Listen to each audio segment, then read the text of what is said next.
ಜೀವದತ್ತ ವ್ಯಥೆಯು ಇದು ವೀರವನಿತೆಯ ಗಾಥೆಯಿದು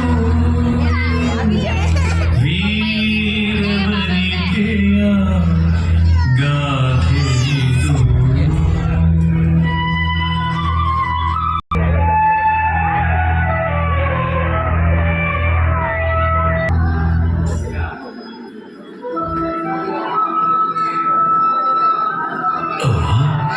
ಯಾರು ರಾಯನಲ್ಲಿ ಬಂದದ್ದು? ಬಾ ಕಂದ ಬಾ, ನನ್ನನ್ನು ಕಾಣಲು ಬಂದೆಯಲ್ಲ, ಅದೇ ಖುಷಿ ನನಗೆ.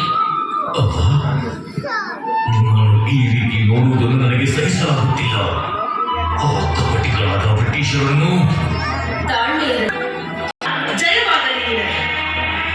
ಅವ್ವ, ನಿಮ್ಮ ಆಶೀರ್ವಾದವೇ ನನಗೆ ಶ್ರೀರಕ್ಷೆ. ಆಂಗ್ಲರ ಸೈನಿಕರು ಬರುವ ಮುನ್ನ ಹರ ಹರ ಮಹಾದೇವ.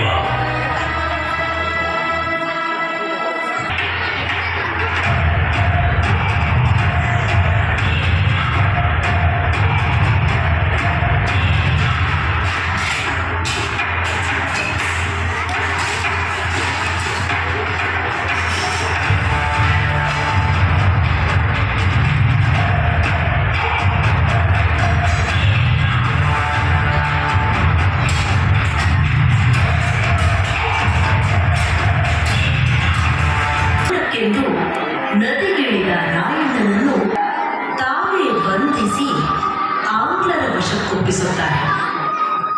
ಎಂಥ ದುರ್ದೈವ! ರಾಯಣ್ಣನಿಗೆ ಗಲ್ಲು ಶಿಕ್ಷೆಯಾಗುತ್ತದೆ. ದೇಶದ್ರೋಹಿಗಳಾದ ಲಿಂಗನಗೌಡನಿಗೆ ಕಲ್ಲೂರಿ ಗ್ರಾಮವನ್ನು ಹಾಗೂ ವೆಂಕನಗೌಡನಿಗೆ ಧೋರಿ ಗ್ರಾಮವನ್ನು ಆಂಗ್ಲರು ಬಳುವಳಿಯಾಗಿ ನೀಡುತ್ತಾರೆ. ಇಲ್ಲೂ ಮತ್ತೆ ಅದೇ ಕಥೆ. ಬ್ರಿಟಿಷರ ಅದೇ ಕಪಟ, ನಮ್ಮ ಕೆಲ ಜನರ ವಂಚನೆ ಹಾಗೂ ದೇಶದ್ರೋಹ. ದೇಶಭಕ್ತರಿಗೆ ಎಂದಿಗೂ ದೇಶಭಕ್ತರಿಂದಲೇ ಅಂತ್ಯ. ಎಂತಹ ವಿಪರ್ಯಾಸ!